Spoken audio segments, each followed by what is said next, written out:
stars in my stones. Let it rain, I hydroplane in the bank, coming down like a Dow Jones. When the clouds come, we gone. We Rockefellers, we fly higher than weather, and G5s are better. You know me, in anticipation for precipitation, stack chips with a rainy day.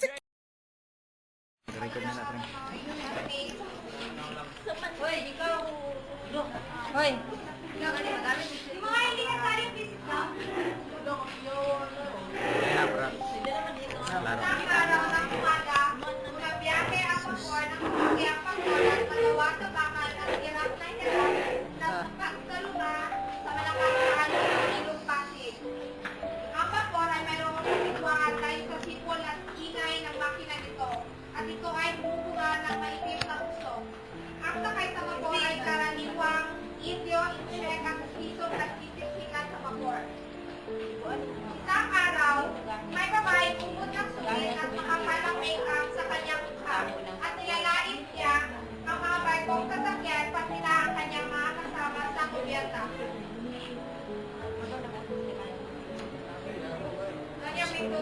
Sabi ni Doña Benigna, bakit kami lang kumahal sa daanan ng barko ng vapor di sana mabilis ang takbo ng vapor? Bakit palagi kumaharap sila sa daanan ng vapor? Kaya maraming mga taong naliligo na marurumi pa, hindi mo kaya tignan ang nakakalasong ang mga kanila. Tubo naman ay tubo ng dalawang Indio. Bakit kasi wala? Tubo na naman ni Doña Victorina. Isa ka ba ng paslupa? Bakit mo ako pinapakialaman? Ha? Ikaw bang nagpapakain sa akin? Hindi!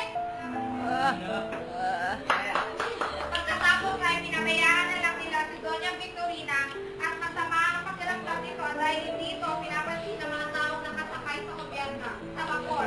Isang hapon, may dumarating na isang tauhan na manunulat at ito ay si Bersay at nagtipon-tipon sila kasama sina Simon, Padre Ride at si Don Custudio na asawa ni Doña Victorina. Tubo ni Bersay. Pare, mga kaibigan, may sasabi sana ako sa inyo Pare, mga kaibigan, may sasabi sana ako sa inyo na may tulong-tulong tayo para sa ilong Pasig.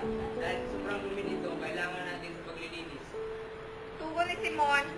Oo, tama yung sinasabi mo. Kailangan natin tumulong sa mga tao dito para malayo sila sa sakit. Tubo ni Padre Irene.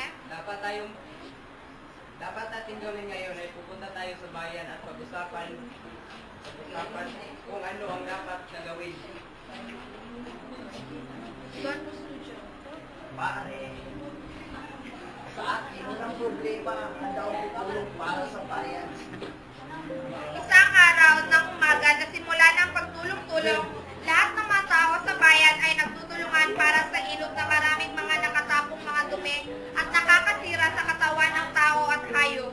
Nang dumating si Doña Victorina sa lugar kung saan maraming mga tao na nagtipon-tipon, nagulat ang lahat kasi akala nila nagpunta ang Doña para tumulong kahit ito'y puno ng makapal na make-up. Iyon pala'y hindi. Tumingin lang pala siya. Sinabihan siya ni Don Custudio na, tutulong ka ba? Doña Victorina. Bakit kinakti mo sa akin? Ha? May dumi pa sa mukha ko? Ha? Meron ba? Meron. Don Custudio. Don Custudio.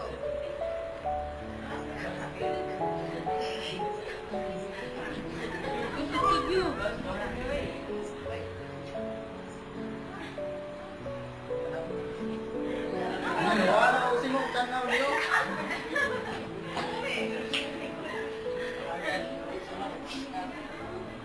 Gusto mo ba tumulong para sa ilong natin? Bakit naman ako tutulong dyan? Sa ganyang gawain, tutulong ba ako at tingin sa akin?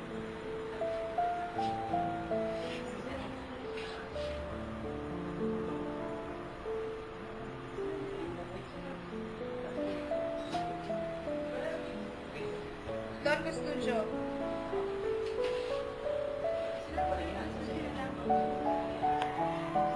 Simon.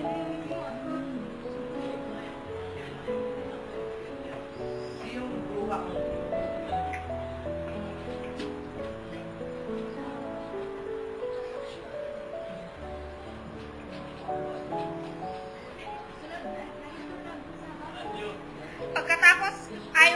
Doña Victorina dahil sa kahihiyan. Pagkatapos sa pagtutulungan ay naibalik na muli ang dating ganda ng Ilong Pasig sa tulong-tulong ng mga taong naninirahan doon. Isang araw, dumating ang pamangkin ni Doña Victorina na si Paulita Gomez, isang maganda at mayamang pamangkin ni Doña Victorina. Paulita.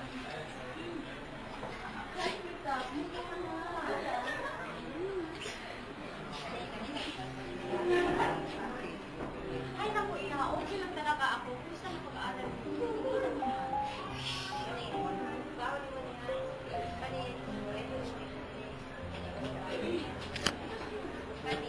Eh, siyempre. Kumain ka na ba?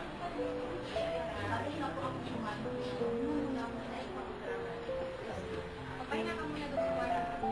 Kahit alam ni Paulita na tutol ang kanyang tita Victorina sa pagmamahalan nila ni Simon, pinatutunguhan pa rin niya ito dahil ito'y matanda na. Nakalipas ang isang araw, nalaman ni Simon na dumating na si Paulita dahil sa nagliha siya nito sa mga kaibigan ni Paulita na sina Gloria at Core. At tumungo agad si Simon kasama ang mga kaibigan ni Paulita, Gloria.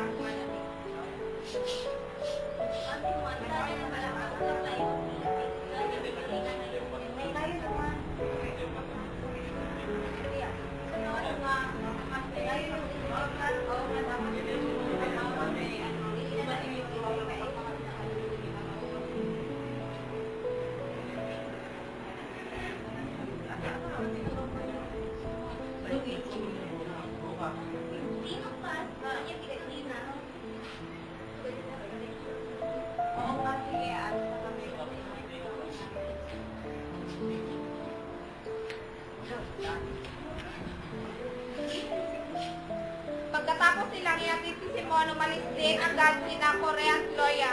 Tinimbre ni Simon ang doorbell, nananalangin ito na sana si Paulita makarinig at si Paulita nga ang nakarinig at buksan niya ito. Tulog. Paulita. Dali.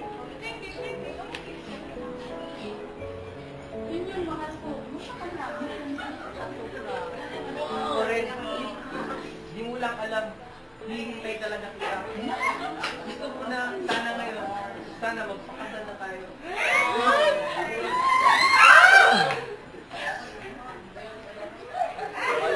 Habang nag-uusap sila Simon at Paulita, hindi nila alam na nagising si Doña Victorina at sa paglabas nito sa kwarto, nakita niya ang dalawa na nag-uusap at naghawakan ng kamay. At ito ay kanyang sinaway. Doña Victorina. Mga walang hiya, mga kapal ng mukha nyo! Bakit kayo nag-aawa ng tagalantian dito? Gabi-gabi na! Diyan! Huli na! Pumasok ka sa kwarto mo! Tita, ano namang masama doon? Tita, ano yun? Sinabi ko sa'yo, ayaw kong makipag-halutan ka dito sa bahay! Ah! Ah!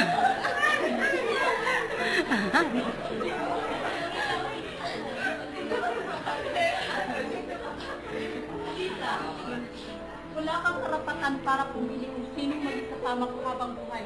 Tiyahin ng tita, kaya wala kang karapatan!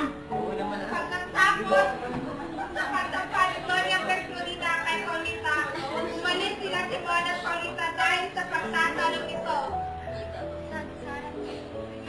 Pagkatapos sa pagtapal ni Doña Victorina kay Paulita, umalis sila Simon at Paulita dahil sa pagtatalong nila ni Doña Victorina dahil na rin sa di na matiis ang pakikialam ito. Mula noon, di na gusto tumira pa si Paulita sa bahay niya. Iyahin at patuloy pa rin ang pag-iibigan nila si Simon at Paulita. Paulita.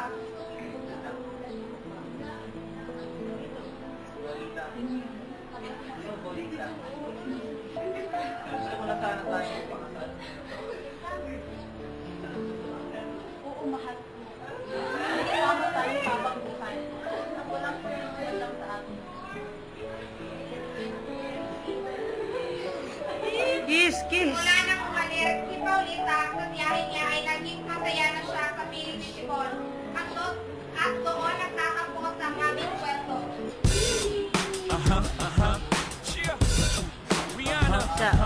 Good girl going bad. Take 3. Action. No clouds in my stones. Let it rain. I hydroplane in the bank.